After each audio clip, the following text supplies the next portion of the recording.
Good afternoon, everyone. The women in this photo experienced something extraordinary. When was the last time you were able to deliver something extraordinary to your customer? We're going to tell you more about the women in the photo and what's making them smile. But before we do so, we're going to tell you more about what we had to do to get there. That is, what we had to do to bring an idea to market. More specifically, we're going to talk about why innovation is not an easy toss over the fence, if you will, to the core business, why there's a need to build champions for your idea, and how storytelling and other tactics can be used to elicit empathy and engage your decision maker. What we'd really like you to walk away with today is ideas for how you might be able to present your market research findings in ways that build empathy and an understanding of your idea's potential. As you heard, I'm Marla, this is Joe. This is our colleague Jennifer, who unfortunately couldn't be with us today. Jennifer, Joe, and I have been working together for a number of years, and what you see here in this slide is a description of our innovation collaboration. It's focused on shared capabilities. So the idea that these two companies, United Healthcare, the company Jennifer works for, AARP, are better and stronger together than each on its own. An actionable shared purpose, actionable being focused on what actions do we have to take to get an idea to market, such as experimentation, and finally, collaboration. And our collaboration is focused on healthcare and helping those 50 years of age and older live healthier lives. So let's talk about why it is a challenge to get an idea to market. And it's important to note that the challenge of doing so is inherent. Well, challenges actually are inherent, common to many, if not all, companies. And they need to be addressed if an organization is going to shift from idea generation to execution. But making that shift is a challenge, and one of the reasons for that challenge is something called the performance engine.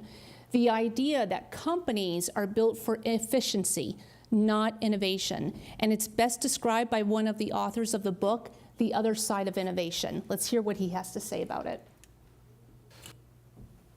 See, organizations are designed for efficiency because the only way you can make money is if you can make every task repeatable and every task predictable. That is what businesses are designed to do. That's how you scale up and make money. Innovation is the opposite. It is non-routine and unpredictable. That is why innovation cannot happen inside an organization built for efficiency. In addition to the tension between the core and the performance engine, there are also challenges at the individual level. In organizations, we have two mindsets. We have the operator mindset and the innovator mindset. The operator mindset and the innovator mindset you can see in practice. And in innovation, you need a shift in perspective. You need to shift from the operator to the innovator. So first, let's talk about what the operator is. The operator can be described as someone who's uncomfortable with uncertainty, ambiguity, and risk, is able to make data-driven and analytical decisions, works hard to be both precise and accurate, works to avoid failure and reduce errors to zero, and wins by reducing variability and executing the plan. Sounds like a pretty good skill set, doesn't it? And it is. It is very consistent with the performance engine. It is the skill set that allows the engine to perform. It's how we're trained to think in business, and it's also very human to think like this. But it's not necessarily conducive to innovation. And what you need in innovation is what's called the innovation mindset, or rather the innovator mindset. And the innovator mindset can be described as a person who is comfortable with uncertainty, ambiguity, and risk, is able to make those data-driven and analytical decisions, but can also make intuition-based decisions, blink responses based on minimal information, settles for order of magnitude, sees failure as inevitable and even desirable, so long as it's done quickly, inexpensively, and you learn from it, and wins by maintaining openness and preserving options. The performance engine and the operator mindset are very much needed. Like I said, they are what makes the business run. But trying to get someone to shift from an operator mindset to an innovator mindset can be very difficult. And for the person involved, they could perceive it as being risky. So to help others embrace a new idea, you have to connect with them. You have to build bridges, as noted by this quote. When it comes to embracing a new idea, most will demur unless you can pack a parachute that will allow them to jump safely from their way of doing things to yours. Now Joe and I are going to dig into more detail and talk to you about how we did just this. So one of the first steps we took was to build a persona for our target audience, who we came to know so well. We spoke to over 400 African American women and immersed ourselves in every facet of her life, in her home, in her church, at her grocery store. We understand her demographically, but more importantly, we understand her as a human being, a grandmother, a mother, a daughter, a sister, a caretaker. And oftentimes, in caring for others, she puts herself last. We know that spirituality plays a key role in her life and often guides her decisions. She has an amazing service ethos and gives back to her church and her community. Things are not always easy for her, but it has built up in her a grit and a resilience that we believe are important to helping her live a healthier life. So to bring the story of Vernice to life and to bring her voice to our decision makers, we created a video. So let's take a look at a snippet from that video now.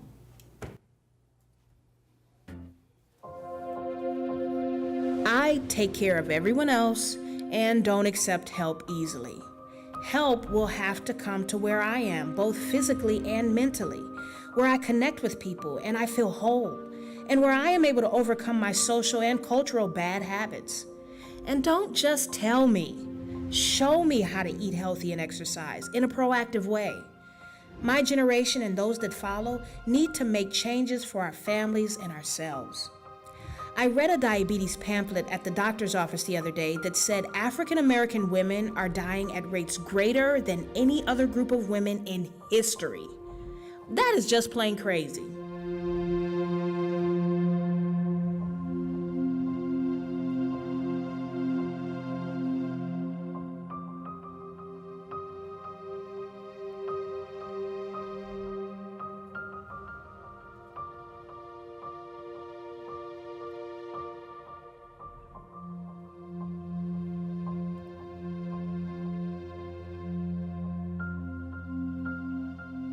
Our time with loved ones is so often taken for granted, but with a little help, we could claim more and live our best lives longer.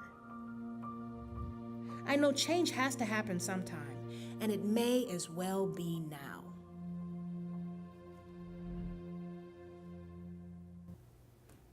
Now, if you can imagine, that was not enough for the operator mindsets, nor should it be. So what we also did to appeal to the operator mindsets among our decision makers was we presented evidence from our secondary research and from our experimentation efforts that were underway, so data related to awareness, interest, reason to believe, and so on.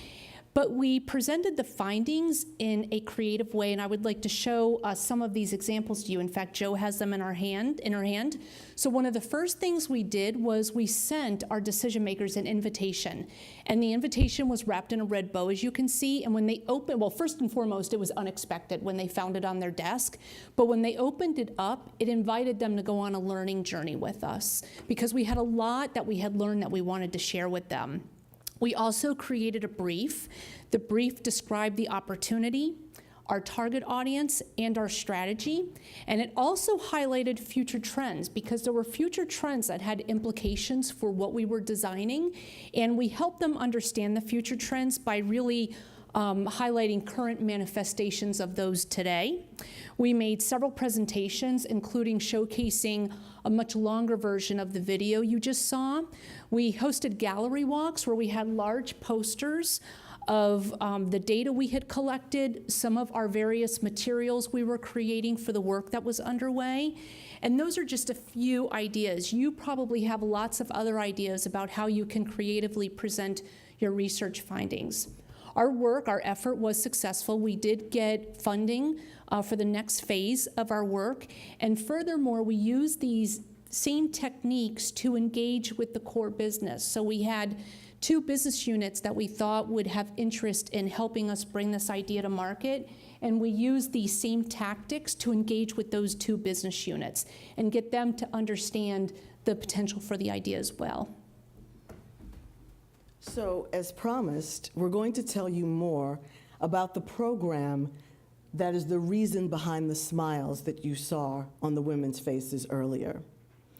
We used everything that we learned, importantly, what we learned about Vernice, to create a program to help her live a healthier life. So what is Claim More?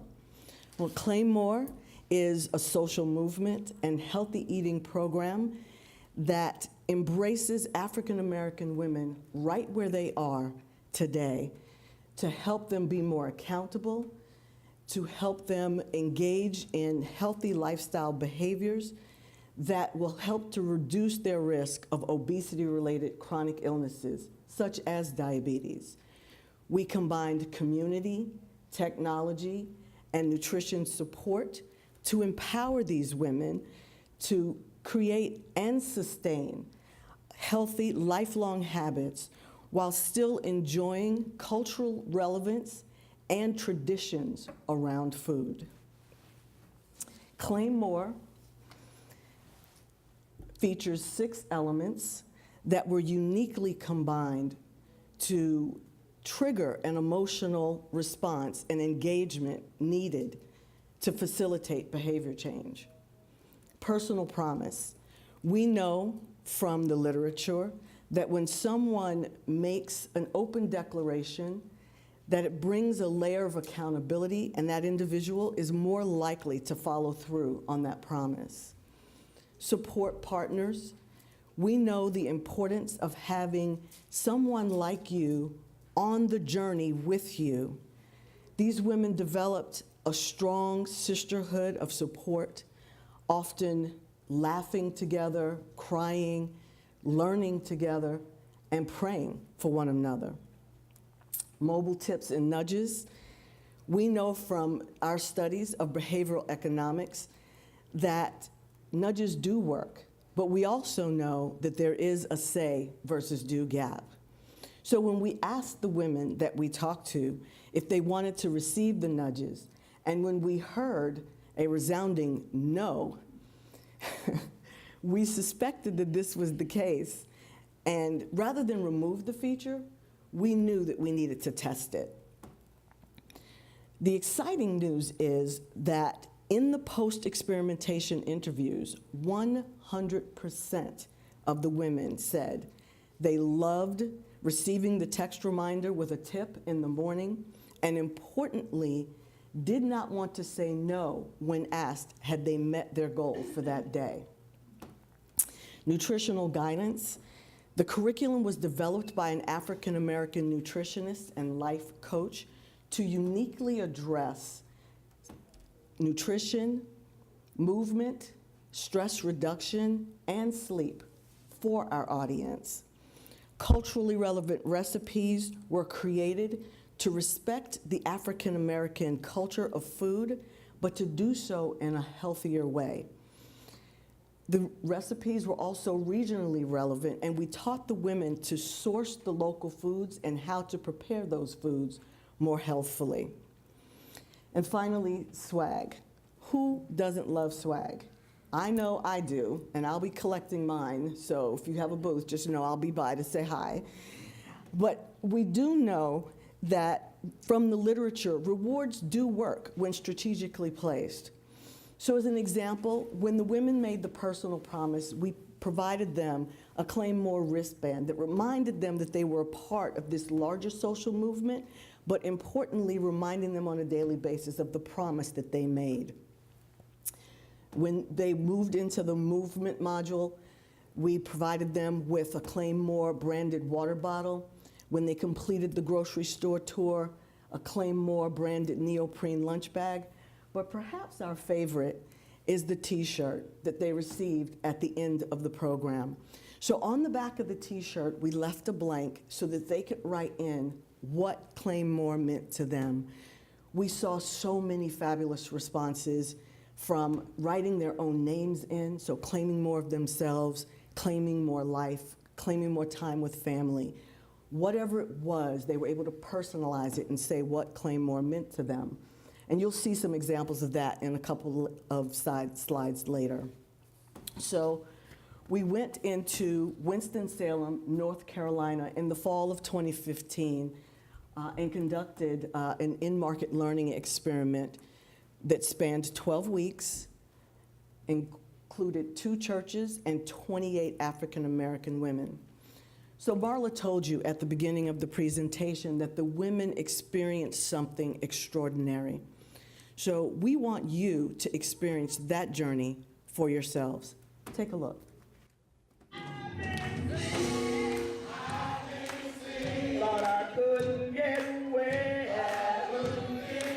As we look back into time, in the Black church, eating was a part of the festivity of worship.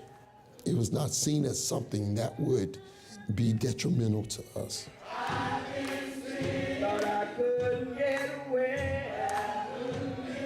If you take a look at a lot of the health disparities in the Black community, a lot of them are related directly to diet.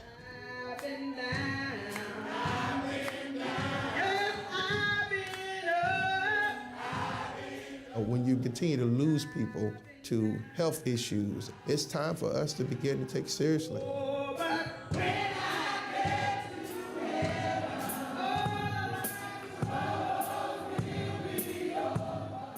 It's actually getting worse. And if we don't change the way we're doing things, it's not looking good for our kids.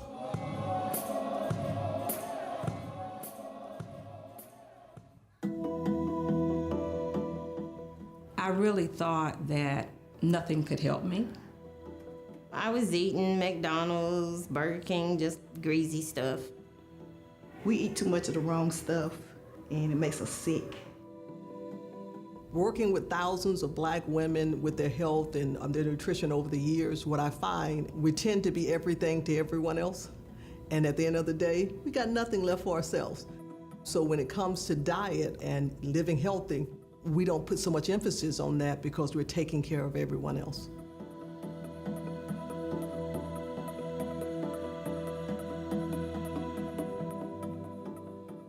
In the Black community, if you're gonna make the change in the household, everyone agree it comes with the mother and the choices they make with food and how they live. You gotta be the alpha dog, remember? Take the lead. You gotta take the lead. But the key is you got to stay consistent. Just education. You can want to live healthy, but without the information, what do? The old adage, knowledge is power. It is true.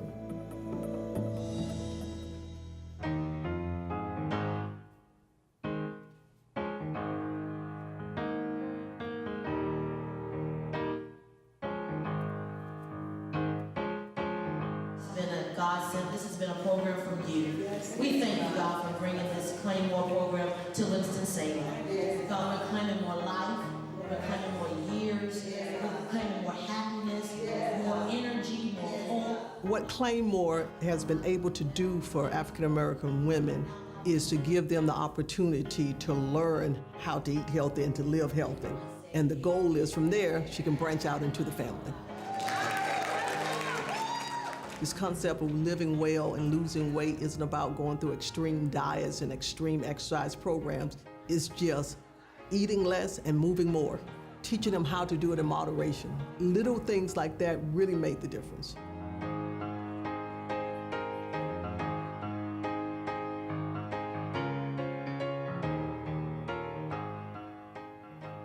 We met once a week every Monday, and I learned so much. The wealth of information that you receive, for me, was very, very important. We went grocery shopping. We learned how to look at the labels on the food products. And then we actually had a cooking class, and we learned how to make a healthier version of the food that I love. We were able to learn that together. My goal was to eat breakfast because I always run out of the house and I don't eat breakfast in the morning. So every day I would get a text to ask me, have I eaten breakfast? All I had to put was yes. But it reminded me of what my goal was every day. It was also an opportunity for me to get to know women that I didn't know in my church. The camaraderie is excellent. It was almost like a sorority. A sisterhood. With my friends and colleagues as well. We support each other, applauded each other for accomplishments. There's 13, 14 other women sitting around maybe feeling the same way you are, and then you all are committed together.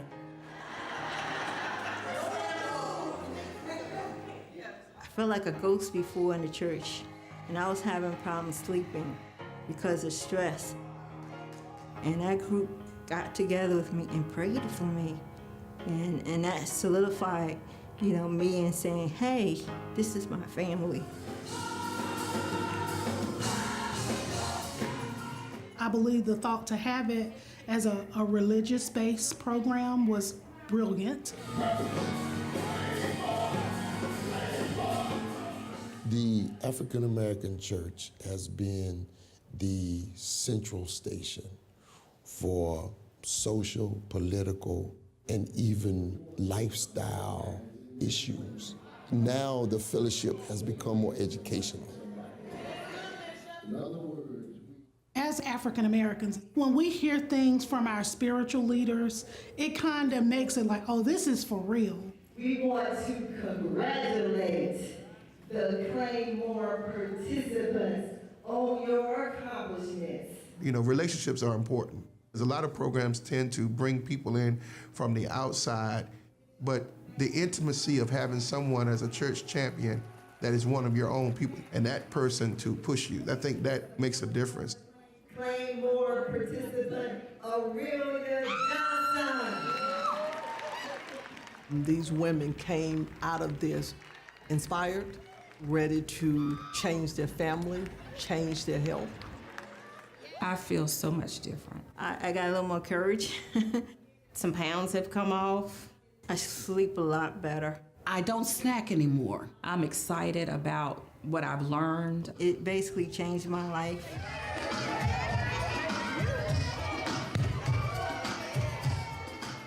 Our church is really big in music and songs, so we thought about, wouldn't it be great to have a song? Well, if you have a song, you gotta have a dance.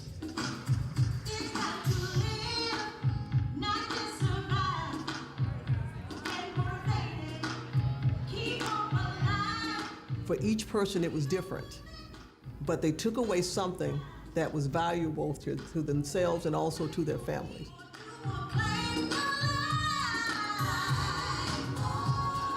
My family loves it. Well, I'm working on my mother. I've got my son on this. I get salad every day with my dinner. There's no more honey buns. I have a 12-year-old granddaughter who's pre-diabetic. Through Claymore, I learned the information needed, hopefully not to make this child diabetic, and I'm real happy about that.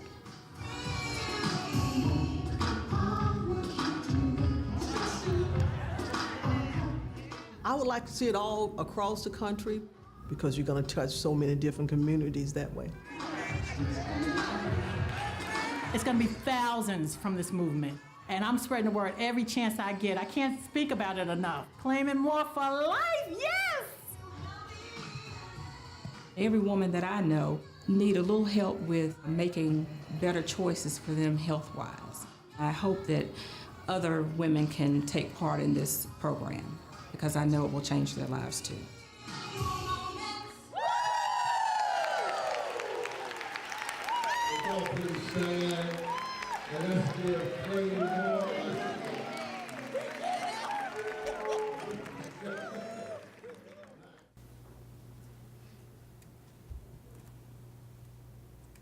So this is our why.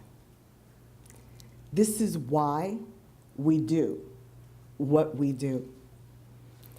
So I want you to think about your audiences. When was the last time you impacted them in such a way that you brought smiles to their faces? So I challenge you. What will you do differently? Thank you.